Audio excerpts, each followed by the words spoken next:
Hey guys, welcome and welcome back to my channel. So for today's video, I'm going to show you how I did this smoky eye look on an Asian face. If you're interested to see how I got this look, then please keep watching.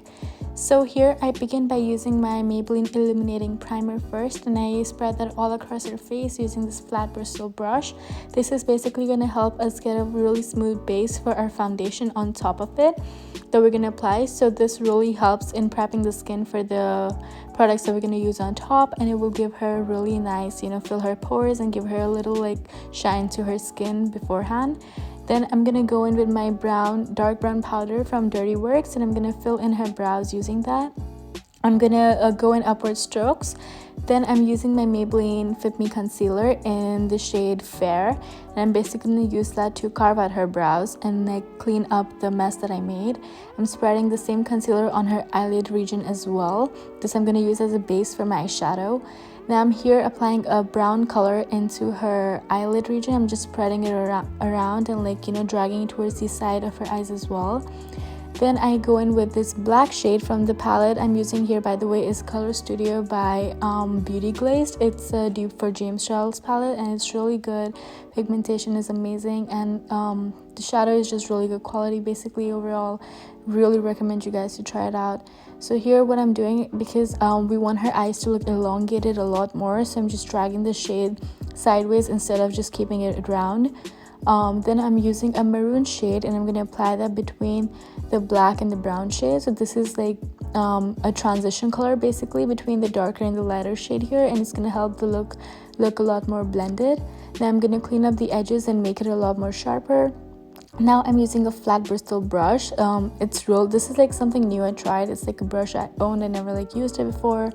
And I'm using my Wet n Wild foundation in the shade Caramel and Nude Ivory. I'm mixing both the shades up here, and I use this brush to basically apply the foundation into her skin. You don't need to use a beauty blender on top of it, because this brush has a really good finish actually, and I think I like it a lot more than the brush I used to use before. So this one is really good. It's by the brand MSQ. I got it off Amazon as well, but like it had a really natural finish, like a lot more better than the one I used before. And plus the product here used is like lesser in amount, but the coverage is like more. It's like the same. The coverage I got is the same, but the product is like used a lot less, so we're like saving product here as well.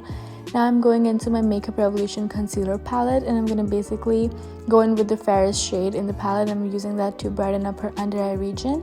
I'm going to apply that using a concealer buffing brush into a triangular shape under her eye region, and like drag it towards like the top of her cheek region. This is to make her face have a lot more elongated look. Here I'm just pressing the concealer in, and then on top of it I'm gonna go in with my beauty blender, which is damp as well. I did wet it. Don't use a dry blender ever, because that's just gonna give you patchy outcome. So make sure it's damp and nice and like soft, and then just blend the concealer into her skin. Make sure the edges are soft and it's not harsh.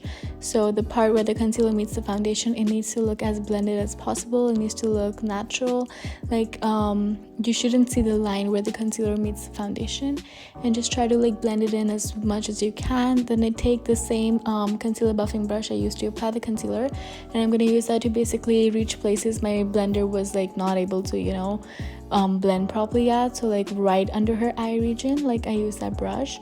Then I place the concealer on her forehead, her chin area as well, and I use the same beauty blender to blend that area as well.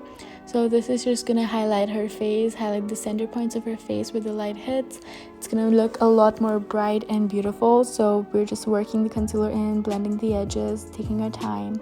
Then I go in with my powder Wet n Wild contour, and I basically apply that all across her forehead region using this angled fluffy brush, and I'm gonna work it into her cheekbone area as well. And I'm always working in upward directions, like I'm not like I'm trying to blend the contour in like upward strokes, and like slowly like blending it in as well. I use a puffy angular brush, but like smaller in size, and I use that to contour her nose area as well. So here I'm just like focusing on the nose contour, and I'm just taking my time with that. Then I use the banana powder in the same contour palette, and I'm going to basically use that to set the concealer that we applied on her face. So right under her eye, her forehead region, her bridge of her nose, and as well as clean the bottom of her contour. So that's gonna give us a lot more sharper effect. And she was like getting freaked out with the mascara, so like I had to like take my time with that and be careful because she did have a little sensitive eyes. So I'm making her look straight at the camera, and then I basically apply a thin coat of mascara. Then I'm using the apricot shade from my e.l.f. Cosmetics blush palette, and I'm using that to add color to her skin. Then I'm using my lashes from Kiss, and I'm basically placing that as close to her lash line as I possibly can. I'm just pressing it in, making sure it's nice and stiff. Then I'm using my Wet n Wild highlighter in Precious Petals, and I'm using that to highlight her high points on her face, so her cheekbones, her chin, her nose area, the bridge of her nose area as well. Then I'm basically doing her lower eye region. I'm using a very small flat brush. I'm just applying the black eyeshadow on the sides, outer corners of her eye, not the whole eye, because if you apply this all across her eye, then it's going to basically make her eyes look a lot more smaller, which we don't want here. We want the eyes to stand out, so we're gonna only focus the shadow on the outer corners. Now I'm cleaning up her lips from removing all the excess foundation and the makeup that we had on it using a earbud, and it was dipped in my makeup remover solution. Now what I'm gonna do here, I gave her a labello to like basically, you know, moisturize her lips. Now I'm going in with my Huda Beauty liquid lipstick. I'm using a very pointed pencil like brush to outline her lips and very slightly overlining them from the bottom part. I'm also filling in the outer and corners of her lips on the top and the bottom part. Then I'm going with a lighter brown shade. I'm basically placing that on the center of her lips for a really ombre like effect. This is gonna make her lips look brighter at the center. And then this is the final result. I loved how it looked, honestly. Like, it did change her eyes especially, and this is like her reacting to her face. She was like, if it was really weird for her at first because it was the first time she got like her makeup done, so it was like a completely different look for her. Anyways, I loved how it turned out. I'm in love. Look at how beautiful that highlighter looks, especially like this highlighter literally is so beautiful, and she's so adorable. We went outside to film like a tiny clip for like the YouTube, you know, and like her, oh my god, like over here you can see the color on her face. You can see how beautifully the foundation has blended. I've not edited this video or anything. It's like literally raw footage, and like this was all in one shot. Like, how flawless, how beautiful is she? I'm in love. Anyways, if you guys liked how this video turned out, if you liked the tutorial, then please make sure to like, comment, and subscribe, and I will see you guys next time. Bye.